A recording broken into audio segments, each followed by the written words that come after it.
এখন বাজে 9টা। এখন আবার যাচ্ছি নতুনগ্রাম ঐশী ফ্রেন্ডের বার্থডে নিমন্ত্রণ। দেখো চলে এসেছি, এই যে বার্থডে গার্ল, এই ঐশীর ফ্রেন্ড। একটুখানি হাই বলে দাও।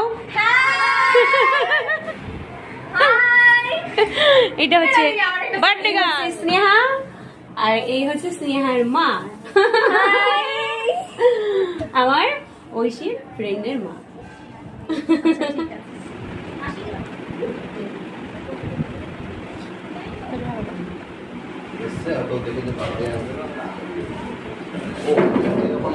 মাসিমণির কাছে জিজ্ঞাসা করো বাবা, খুব ব্যস্ত।